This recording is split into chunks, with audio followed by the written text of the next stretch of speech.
Yeah. We did invent that term, though, top bunk. Top bunk. That's so top bunk. Dude, that is so top bunk. Because, I mean, seriously, if a kid was afraid of the top bunk, don't be friends with them. That means that kid's afraid of the wind. He's afraid of stars. He's allergic to grass. He's allergic to peanut butter, probably. What if you're like, I'm allergic to grass? Actually, I am allergic to grass, you asshole. You know that. And I'm allergic to bright light. So you're like in pollen and bright light. Unless I'm performing. And negativity. And while we're going with it... and bad vibes. Bad vibes. What does it say about me that I've never encountered a bathroom attendant in the places I frequent? They usually say, if you've never encountered a bathroom attendant, you are the bathroom attendant. Look to your left. Now look to your right. If you don't see a bathroom attendant, you are the bathroom attendant. Can I get a piece of that candy and a paper towel, please? Excuse me, sir. Do I get a tip? Actually, I have no cash on me. I'll get you when I come back. Awesome. Oh my God, it's the second episode. I can't wait to listen. I mean, I never give things second chances. Yeah, you do. No, I don't. Then how do you explain Brad? Okay, this isn't my show. Let's just listen to what this cute, amazing singer, awesome dancer, probably talented at other things, but I don't want to tell you yet has to say. Oh my God, I heard the singers. That means they're about to start. Let's go, come on, get up. And they flash their lights like it's a real theater. This is so cute. Alright, everybody, shut the hell up. That means you, Karen. Hello, everybody. MRT here. It's snowing here. My brother Mark is here. Hi, Mark. Hey, how you doing? I'm great. How are you? I'm Peachy Keen. Everybody say hi, Mark. Awesome. Great, Okay, welcome. Quiet down, Great. guys. Quiet down. It's my show. And he might not stay. Anyway, second episode. Got some awesome, fun stuff planned for you guys today. I hope wherever you are, you're all warm, or at least warmer than you were last week. We were watching from the internet and from the news about the crazy polar vortex that happened today. And I gotta say, I'm really excited to have my Uncle Don here today because he's going to explain to us and answer everyone's question that I keep seeing on social media. If it's called global warming, then why the hell is it so cold? In science, in the segment Science today. So I know I'm really excited to hear about that and get an answer finally. Maybe help some of these people out there that are confused. I can get confused, especially with the verbiage, so I know my Uncle Don can help us out with that. And a few other questions I have about global warming. I also hope that you guys survived the crazy football bowl, or whatever it's Super called. Bowl. Super Bowl 2019! As you called it, the Maroon 5 concert with a football game. Is that what you called it? Something like that? I saw, yeah, I would rather refer to it with anything besides sports. I'm not a big sports fan. You know, balls really aren't my thing unless I'm playing with my own or a very lucky somebody else's. Besides that, I would like to just jump in to the word of the day today. I think it's a fun word. I want to introduce it to people. I could see it becoming part of my everyday vocabulary. Repertoire. And I also want to challenge one of us, whoever does it first, to use it today in the show, like as part of a real sentence that's not constructed. But I will give you an example of how it works. Well, what is the word? The word is collywobbles. Oh, man. Okay, and it's spelled Collywobbles. Yep. And collywobbles means nervous. So if I were to use that in a sentence, I would be like, don't get too close to the edge. That gives me the collywobbles. Right? Okay. I mean, how cool is that The word? collywobbles. So I would like for us to use collywobbles today in a sentence. Well, personally, I use the term heebie-jeebies. Ooh. That's not even a word, I don't think, but I use it like you just used the word. Can I ask you a question? Is it heebie-jeebies or heebie-jeebies? Because you know the words like potato, patata? I don't think... I've never even thought it was a real word. I just thought it was something I heard one day and started using myself. What about the phrase weep wow? Have you heard that?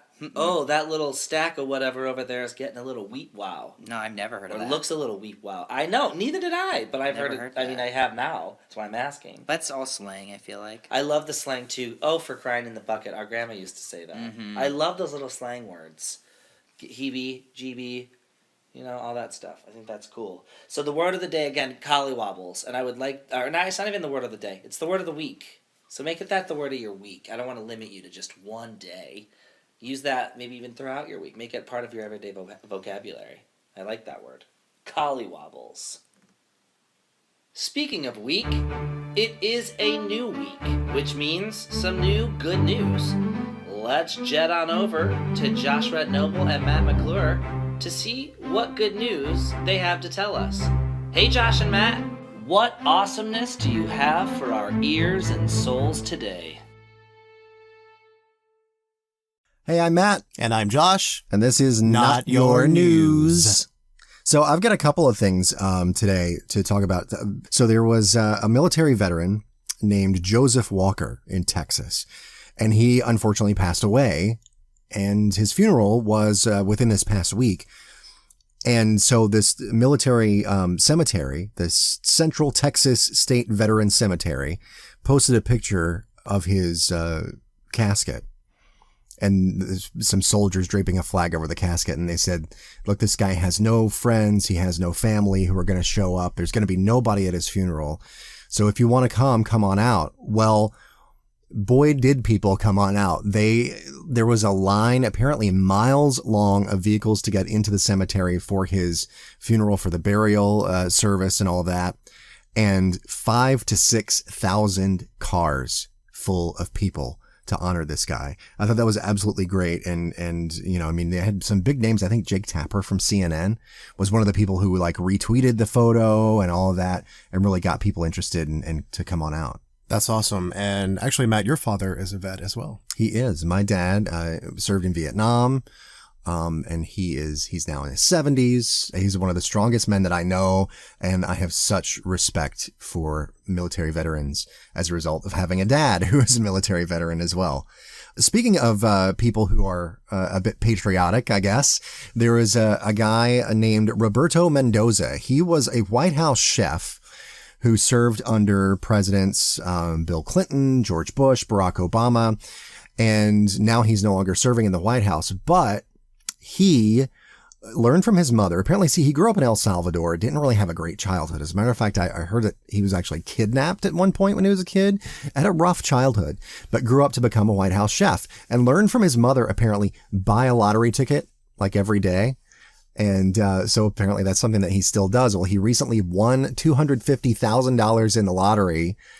And is he keeping that money? No, he says, I've had a good life now that I've grown. I've been very fortunate to accomplish a lot. He says, I'm giving this $250,000 that I have won to organizations to help feed the homeless. So I thought that was great too. He's not being greedy with it. He is putting it toward the greater good. Can I be part of the greater good? You are part of the greater good. Oh, no, I try, but I mean, if I play the lottery and I want to, of course, there's a million things I'd want to do. One of those is, of course, cancer research.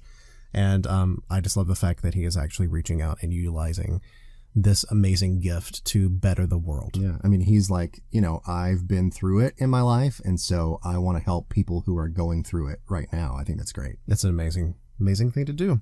All right. So in my little world, the little acting world, what I want to talk about today is taking your career into your own hands.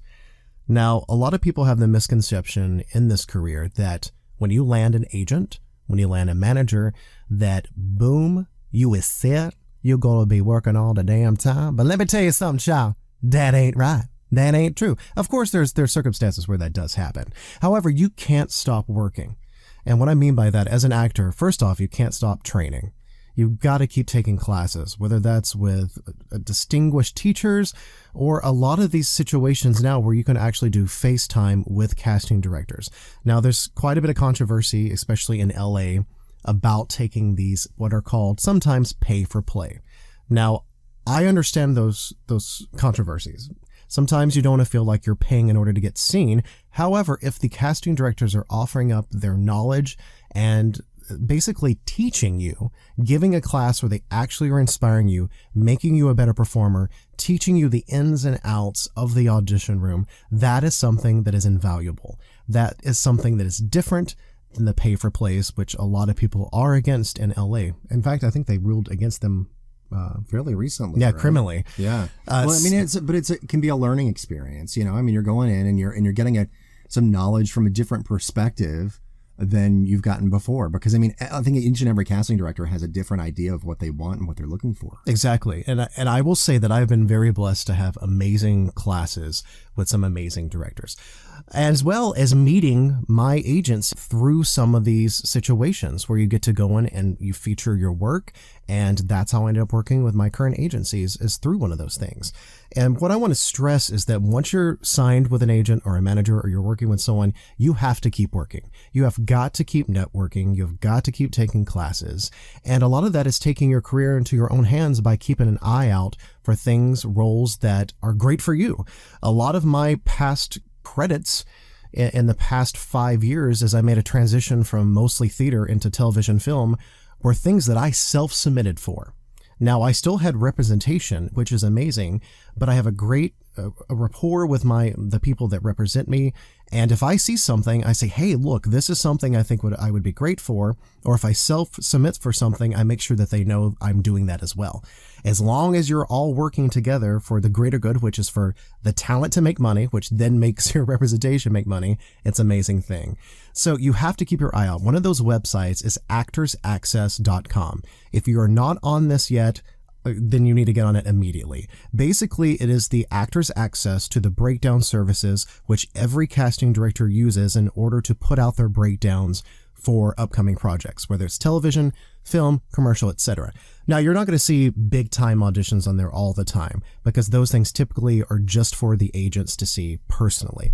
However, sometimes things pop up, and a lot of those times it seems like it can't happen, but it can. So if you're not diligent, if you're not refreshing that website, checking out what's being posted, then you're not going to have those opportunities. And that's something that you need to focus on. You can't just sit back and relax and expect your representatives and your talent agencies to do the work for you. You've got to work hand in hand with those people, and you've got to have basically the oomph to get out there and do it. And how do you spell that? I don't know. But no, the bottom line is, yeah, if you've got good representation, they're going to be working hard for you. Right. Absolutely. And they're going to be like you do. I mean, you have great representation, but the thing is, you can't stop working for it. You can't just sit back and assume that they have it, because sometimes something's going to slip through the cracks, and you might see something that's going to be, hey, this is perfect for me, and they might miss it. So yeah, I mean, you got to stay on top of it as well. You're on a team. And just because you have representation doesn't mean that you can sit on the bench. I'm talking sports. I don't know much about it, but hey, bottom line, you can't just sit on the bench while the rest of the team plays. You got to be a part of the team as well. So, just keep an eye out for stuff. There's thousands and thousands of people. And here's the thing.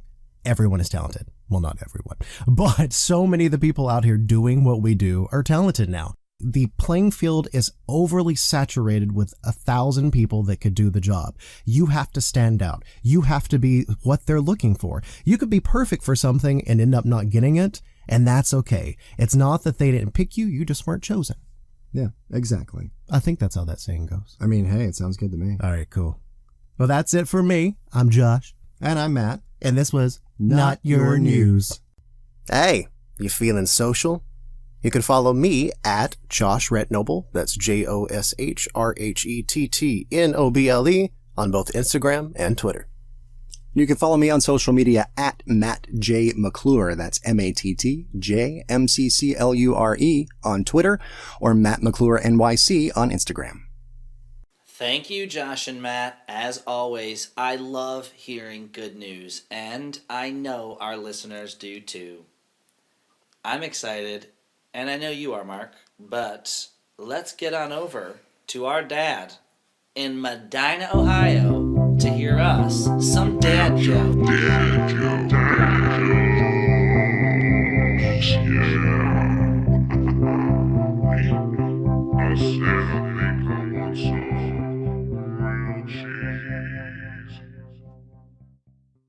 All right, guys, I've got some more dad jokes for you. We've had some real up and down weather of late, and one thing that I've noticed is that cold fronts often result in cold rears.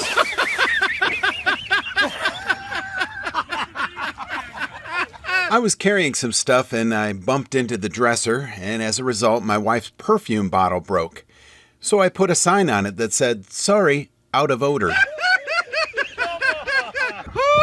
I'm sure you'll love this one. If A is for apple and B is for banana, what is C for? C4 is plastic explosives. Thanks, Ron. That was good. That was really good. Actually, they were awful, but great. You and Don are always on the same wavelength with your dad jokes. Whether it's you with explosives or him with watts.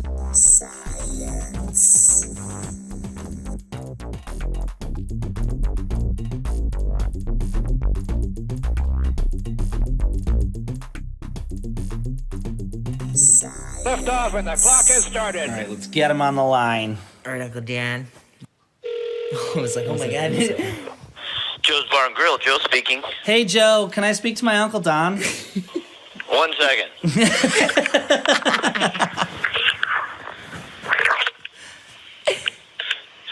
Hello? Hey, Uncle Don. How you doing? We're good. How are you? I'm doing just great. How about you guys? Excellent. We're snowed in, no joke.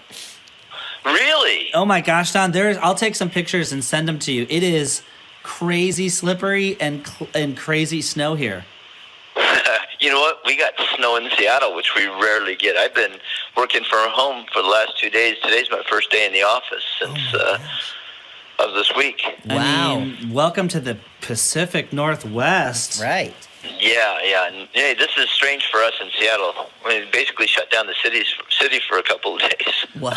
Well, last night we ordered pizza, and the pizza delivery person said that the roads were like a sheet of ice. I went out the night before and literally had to go like 5 to 10 miles an hour down the hill. It was so snowy. You know, that's one of the reasons when we move there permanently, we're going to get a 4-wheel drive vehicle.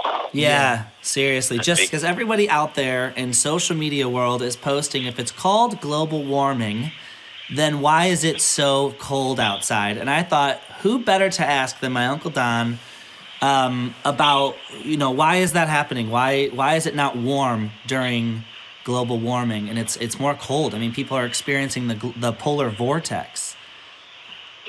Yeah, that's a good question. And, a lot of people have been, I've seen it too, mistaking the difference between weather and climate, because they're not the same thing. And in fact, what's happening in our current climate can explain what you're seeing in our current weather.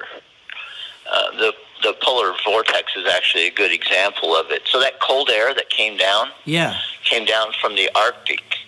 And in a normal situation, that doesn't happen very frequently. It's happened in the past. It's not abnormal that it happens. In fact, there was a period in the late 80s and early 90s where it happened. What happens is the heat from the climate, which is,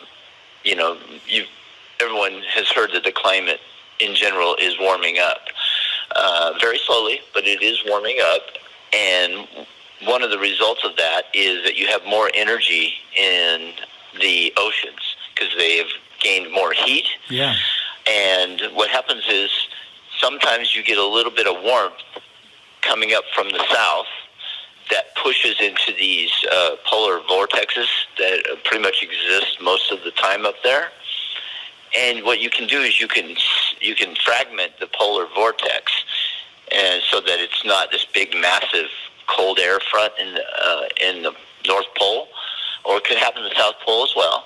And then you have this fragment that, because it's no longer part of the whole cold front, it's free to move if there's someplace for it to move.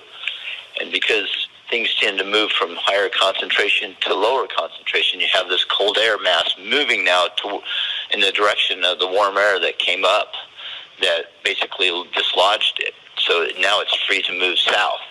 So this weather that used to be in the North Pole now gets pushed over the northern United States. And that's the polar vortex that we experienced. That is weather because it's what's happening today, Right. what's happening tomorrow, the next day. That's all weather. The heat from the climate, which is, everyone has heard that the climate in general is warming up very slowly, but it is warming up. Climate. What climate is, it's the overall temperature of the Earth itself over time. And the longer a period of time, the more sure you can be about the changes that you've observed. If you look at the deep time record of climate, which we can do by going either to the North or South Pole and then coring into the ice, they can core down really, really deep into the ice to where you're talking about, 1,000 years ago, 10,000 years ago, 100,000 years ago, 200,000 years ago. We can get access to all that ice. And in that ice is encaptured the amount of CO2 that existed at that time in the environment, and the overall temperature of the environment can be deduced as well. Oh, wow. Wow. Yeah, you can do that by how the ice was melted at that point in time. So you can both get the amount of CO2 and the temperature that it was at that point in time. And from that, we've been able to extract that there is more CO2 in the environment now than has ever existed. We can also deduce that as CO2 rose in the past, so did the temperatures. The correlation is super high statistically, but nothing's for sure, because in statistics we can only show correlations between two different things. There's no mathematical formula that says, when temperature rises with the presence of higher CO2, that it was the CO2 that causes it. We can't prove that. We can only show the correlation. Okay. And, these are the type of things that people that don't believe in climate change would throw out there. Yeah, you can't be sure because statistics doesn't show you that. No, but it shows you a good correlation. There's lots of stuff out there. If you're truly interested, you can go on. NASA's got a website. NOAA has a website where it can show you what it's talking about and show you the graphs that should scare the heck out of you. Yeah. But, but it is, work to go out there and dig it up, and it's science, so a lot of people aren't going to necessarily think it's exciting to them, but it's really important. So I'm glad you called me about it, and I hope that the people listening, I'm not just talking to the people who already have their mindset that, yeah, I believe it or I don't believe it, but that they have an open mind and they look into it and talk and think about the big question, which I mentioned before that I talk to people who don't believe that it's happening, is what are the consequences if we're right or if we're wrong? Roger, 0G, and I feel fine. I've wanted to add a game to this show since we've talked about doing this show, and I think I have found the right game to add to it. And that game is called Word Assoc. And it's a game where, and it's very simple, all right? It's a game where you take a simple word that you'd maybe say every day, and you give that word to somebody, and they've got to say the first word that comes to mind. Now, those words can be inappropriate. Those words can be appropriate. In my case, they're going to probably be inappropriate. So I'm going to say a couple words to my brother, Mark, and he has to tell me what comes to his mind. The first word that comes to mind. The first word. And we will censor it, so it will be very appropriate. What are they going to hear? What are they going to hear? They're going to hear a censor that sounds something like inappropriate. All right, that's fair Yeah, enough. so we want to keep our virgin ears virgin, and then whoever has the mind that goes straight to perversion, their mind's already gone there with the word. You know So what if I I mean? say something like strangler, I could say wild animal. See what I did there? I turned your perversion into something that everyone could listen to. Perf. All right, Make well, a I'm good ready. team. Okay, Let's get it. so the first word will be the word curtain. Beef. Inappropriate. Oh my God! Come on! That's totally you. You put that in my head. I did, but I didn't say it. But I didn't make you think it. That's one Wait. thing. Okay, next word in Word Assoc. I think I want to go with the second word because of the last weekend we had with the football bowl, and that word is penetrate. Oh, penetration? Inappropriate. Okay, that was another really inappropriate one. Number 3 would be wide receiver. Wide load? Okay, like on the highway? Like on the highway? Right, so watch out, the wide load ahead, moving a lot of stuff. All right, that one wasn't inappropriate. Thank you for making it something everybody could listen to. The other one would be another sports word. Tight end. Tight. Inappropriate. I think this one can go kind of both ways, but that word is rack. Inappropriate. Did I say inappropriate? All right, that's this week's episode of Word Assoc. Join us next week for some more fun words that mean different things to different people. Like, yeah. Inappropriate.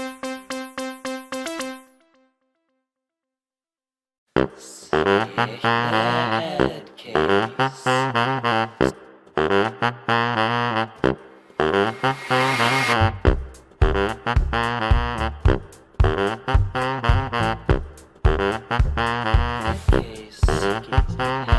case. I want to talk to you about starting over, because starting something that's new, or starting over again, really, like from scratch, even starting just a little new habit can be very difficult. I think we can both agree on that. Yeah, absolutely. If anybody, or really if anybody in the world could be healthy and just by a choice of like, I'm going to do it, and it was that easy, we would all be healthy. But unfortunately, being healthy does take a little bit of work, sometimes in different scenarios, more work. But all in all, I feel like in the long run, if you're invested, you care. And if you care, that means you've got some sort of feeling towards caring. I've seen a lot of people that are very, very, very smart people and very confident people still almost fall because of fear. They have it all laid out in front of them, and that little bit of fear was given a lot of real estate over time because they kept focusing on it instead of what was good, and it took them down. And I think even a little bit of fear has the potential to tell someone stop. Whether you listen to fear telling you to stop and actually halt what you're doing, something that you love doing, that's on you. And I know I have personally listened to fear before. I think fear has a big part in why I have chosen to start over in my life and not quit, because ultimately, if you think of quitting, when you quit something, again, whether it's a task that's really, really, really hard, or if it's something that you just want to start off, like a healthy new habit, and you quit it, it means like doing that today, quitting today, means there is no tomorrow. You've completely given up. That's not fair to you. It's not fair to that goal you had. It takes time and work to get into it. So I guess in the majority of things, what I'm trying to say is, instead of focusing on things like, oh my God, what could go wrong? I always say that to myself on Monday. When I wake up on Mondays, I always say to one of the first thoughts is, it's a new week. I hope nothing goes wrong. That's literally where my mind goes now, because it used to go to, oh, it's Monday.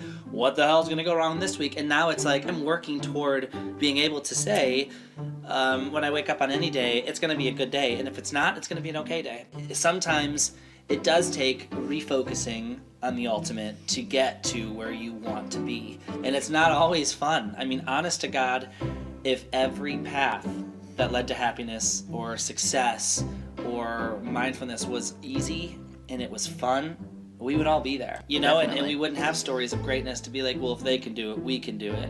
And last week we talked about quotes, and we talked about taking quotes into action. You've got to literally, well, you took action to read that quote. Some people don't even get that far. They're like, I'm not going to read it. It's bullshit.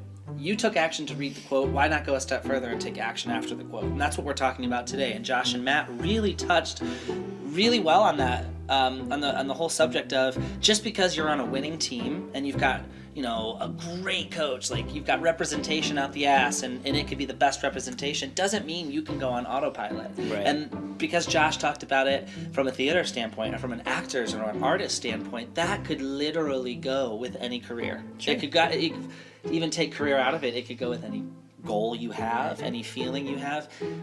when you pay even, let's just say you go to a doctor and you go like once a week, you know, work stuff out in your head and your heart. If you don't put forth work on that team of you and that doctor, and you just take it just all with words, and you go home and don't put any of it into play, you're going to feel like shit. Your doctor's going to say, hey, you need to put a little action forth. And that's why I love that Josh and Matt, Totally. even Uncle Don talked about being proactive. You've got to, even if when it comes to the environment, you've got to be proactive. You can't just sit back and say, well, I've got it figured out, and you know, science points to this, so I'm going to just sit here and let it work itself out. Nothing's going to happen from that. I want to make sure everyone knows that starting anything is difficult, and sometimes quitting things can be even more difficult, but you've always got to do, number one, you've got to believe in yourself before anybody else. Because if you follow anyone's path too closely, you know, their successes could easily be yours, but they're also going to throw the failures or the insecurities that they may have had at you as well. And that's going to boggle you down. Remind yourself of your goal every single day, every hour of the day. Put it on a Post-it. You know, I read in a book one time, put it where your lights are in your room or where you exit or enter your room so you can feel it when you leave and when you come in, you know? Don't ever be a know-it-all. It's not attractive. It's not fun to be a part of a know-it-all team. No. But learn to grow for you and learn to grow for others, because when you grow, it means you're living. I feel like when you stay stagnant, it's boring. Absolutely. For everyone. Like the second you stop learning is like the second you die. You know? Make sure you laugh while you learn. It's a fact that literally when you laugh, you learn more. I mean, if you're enjoying yourself, and even if you're entertained while learning, you're learning more. You're going to pay attention to more.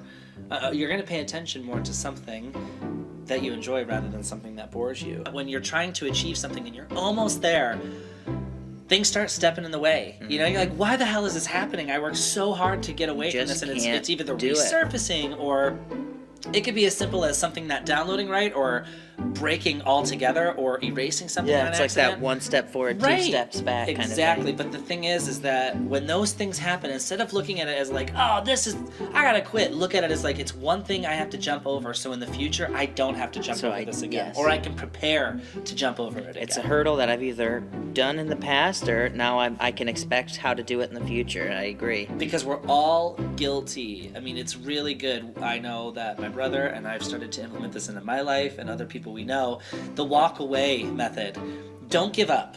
Walk away on your path. Take a step away, take a breather, sit on whatever rock or chair you've got near you, and say like, okay, man, this is getting really fucking hard, but look at your path, and if you think it's still worth, which it 100% is, staying on, then take a second, rest, and then move forward.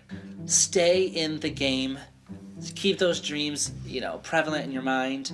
Write down what you love to do. What is your personal mission statement in life? What is something you want to start that's a healthy goal, or something that, takes your mind off of something that's going wrong or not in the right way that you've wanted it to go in life? Yeah. What is that? Think about it, and how do you accomplish getting either over it or through it? Because anything in life, I really, truly, honestly think is possible. You just have to want it and work for it really, really, really hard.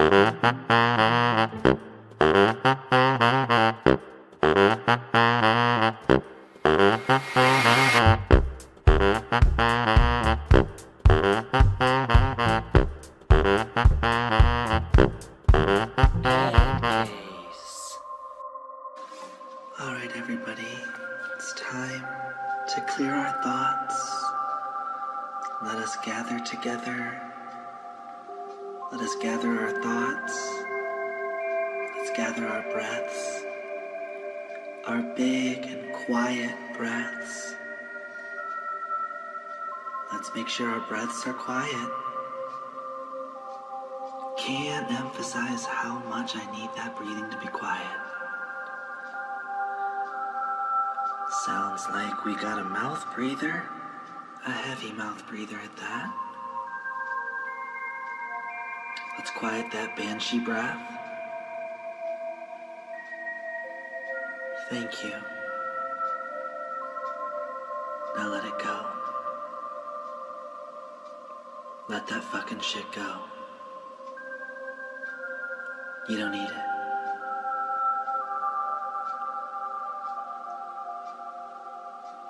Keep that breath quiet.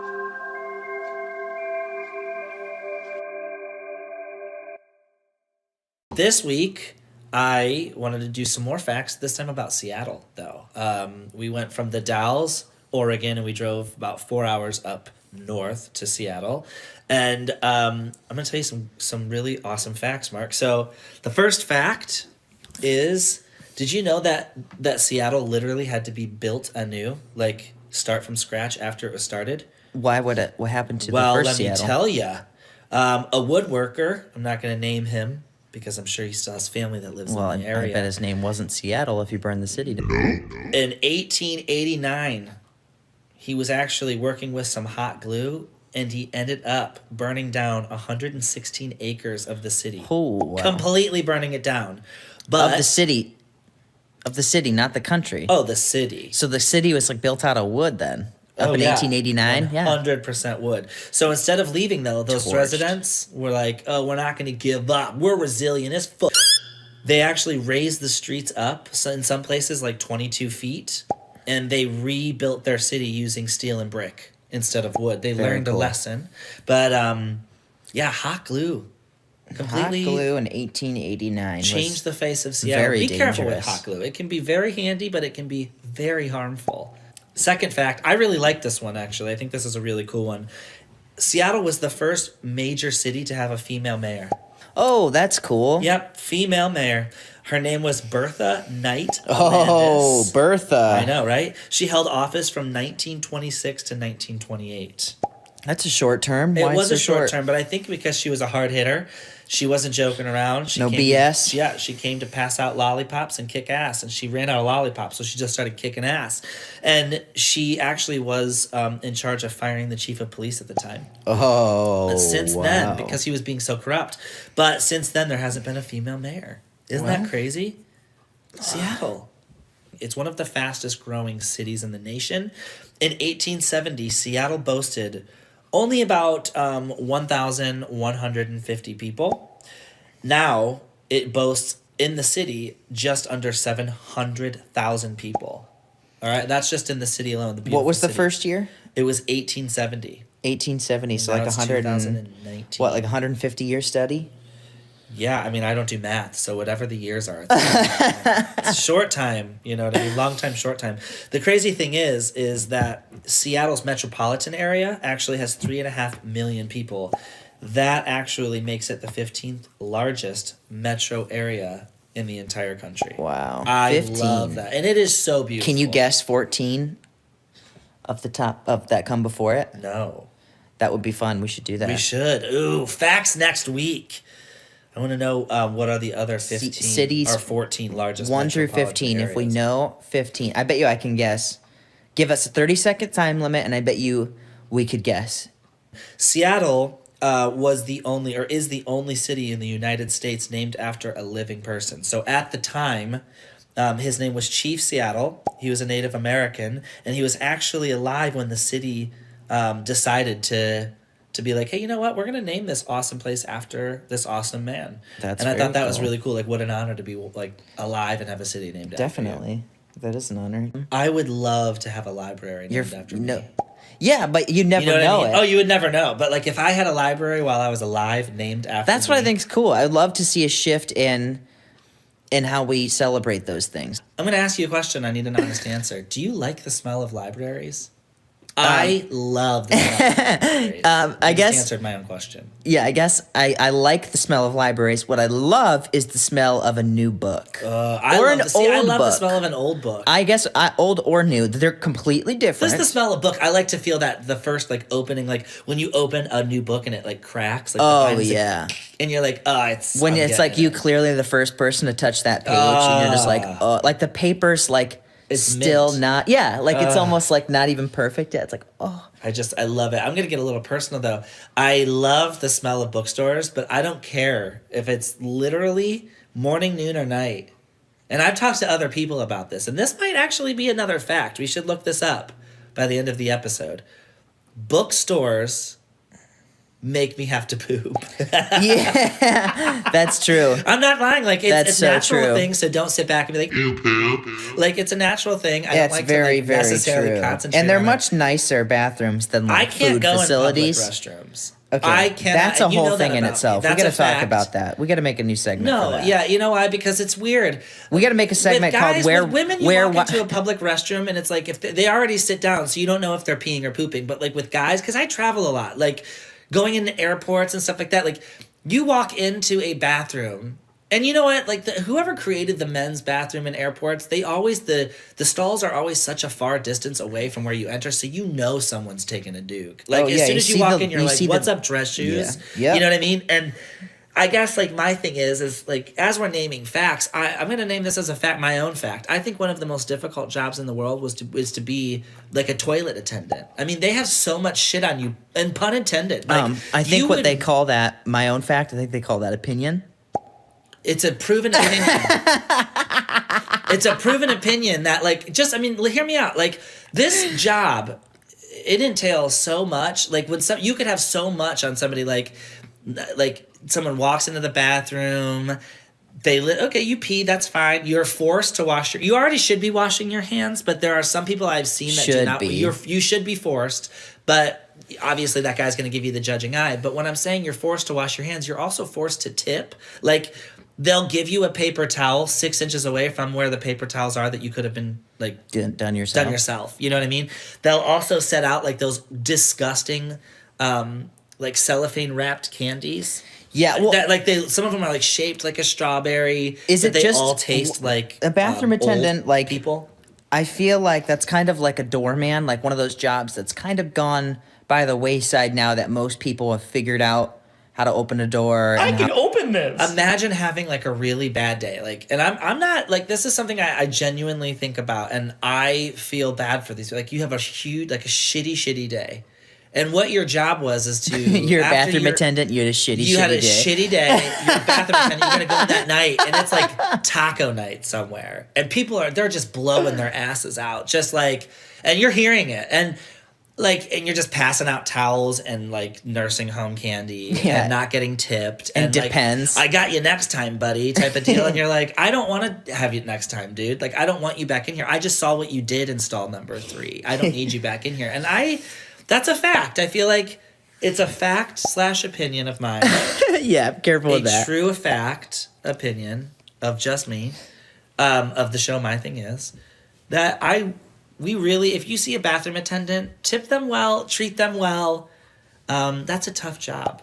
Oh, it's definitely a tough job. Really, that's a messy tough job. And yeah, I'm sure that like when the bathroom attendant makes eye contact with the person as they're walking in, everything is honky dory. And if you see that person walking towards the urinal, you're like, "Yep, cool, dude." But if you see that person walking towards the stall, in your heart of hearts, you're like, "Oh man, we just met each other. I don't want to hear what you sound like when you shit." It's the right amount of eye contact because it's a slippery slope. If you make eye contact, bink, it happened. Now don't maintain it. Let's talk about that. I want to talk about that right now because I don't think a lot of ladies out there know this, but there is restroom etiquette for gentlemen, just as I'm sure that there's restroom etiquette for women. But unless you have something to say, I don't mind you talking to me in a bathroom, but it's like, don't look me in the eyes and continue to maintain that eye contact if you're not going to say anything. Right. Oh, yeah. That is the most uncomfortable fucking feeling. People do it all the time. Yeah, it happens everywhere. So, like, if there are 3 urinals and you go in and you are the only person in there, guy code, restroom code, whatever it is, says you go to one of the sides. One of the sides. For sure. You don't go to the middle. Never to the middle. If you're a middle urinal user, don't do that. No. Like, you are literally going to lose friends. Now, this is the thing, though. If you walk in and the 2 urinals to your left and your right are being used, use a stall. No, I was kidding.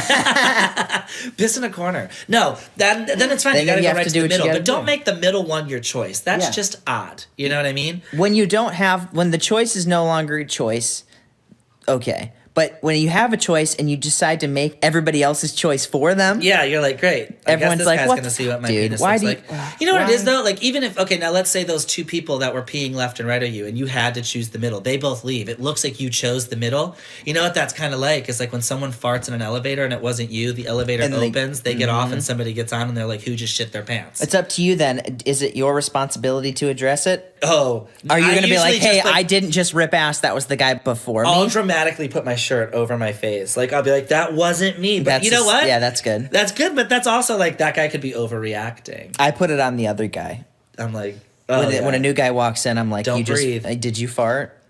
You know, and then I feel like in bathroom etiquette as well, when you are going to the restroom, like, definitely, please, guys, like, I've been into some bathrooms and there's like no attempt at putting the seat up, and it's just like you piss all over the floor. Like, you didn't yeah. even hit the fucking toilet. Well, it's like those are the same guys that don't make the toilet, that will literally take a piss or a shit in a public bathroom and pick their nose and not use a tissue that's supplied next to them and wipe it on the wall. And I'm going to challenge you to this. I don't want you guys to have to see this, but since I brought it up, I'm going to like raise your awareness a little bit. When you're using a public restroom, and we travel a lot, I travel a lot, I've used a lot of public restrooms to pee in. I can't do number 2 in public places. I'm trying, but it's not ever happening. Look to your left and right in there too. Look all around. I guarantee you, next to the urinals and next to every stall, like if you're in the stall, right or left, there will be a gaggle of boogers somewhere near. Oh, yeah. Lazy ass people. It's the same people who piss on seats, who take middle urinals, who literally wipe boogers on stalls, that don't wash their hands. I had a literal booger thrown at me as an adult. Like, I had another adult throw a booger at me once, my best friend. Yeah, I remember that. She literally threw it at me. And it was so funny because I'm like, did you just throw a booger at me? And she told me that it was a fuzz. And I said that fuzzes don't make noise when they hit the wall, nor do they stick. And it was, to this day, one of the funniest things. But, yeah, I mean, guy code, I just don't, or restroom code, it's just be polite. Guy code. I'm like, is there a guy code? I don't know. I'm not sure that I ever get invited to guy code meetings. I don't think there are guy code meetings. If so, I definitely was not invited. To catch behind-the-scenes videos, sound bites, pictures, and more, follow the show on Instagram at MyThingIsPodcast. Or you can follow my personal page at I am Mr. Almost There.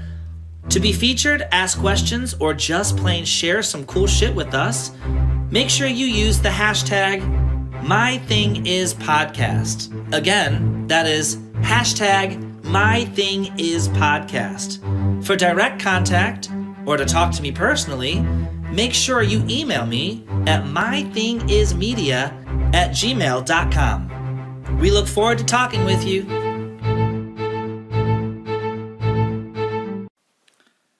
Wow, what a good show. I had a really good show today. I did a great job, and so did you. Thank you so much for listening. As always, I would love to thank Josh Rhett Noble, Matt McClure, Ronald Allen Eastwood, and my Uncle Don Thompson. Next week, we have a super exciting show. We are going to be talking with Liz Farrow, my personal friend and mentor. She is the founder and CEO of Girls with Soul, and actually a renowned author. She wrote a book called Girls with Soul, a girl power guide to unleashing your inner superhero. And it's an actual adult workbook, like with cool activities to get you to know yourself. And I love it. I've actually read it. It's not just for girls.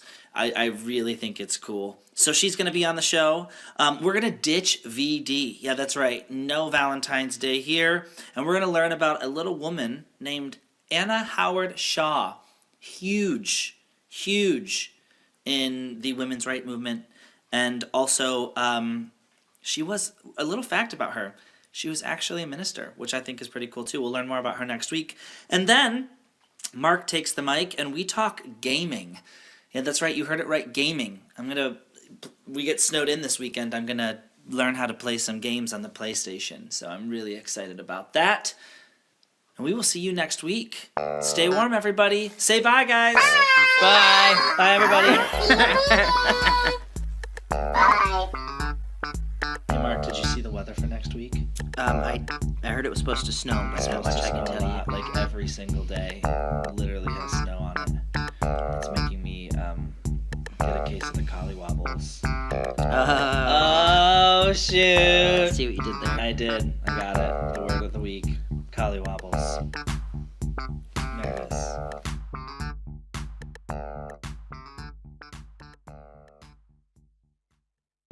The podcast you just heard was made using Anchor. Ever thought about making your own podcast? Anchor makes it really easy for anyone to get started. It's a one-stop shop for recording, hosting, and distributing podcasts. Best of all, it's 100% free. Sign up now at anchor.fm/new. That's anchor.fm/new to get started.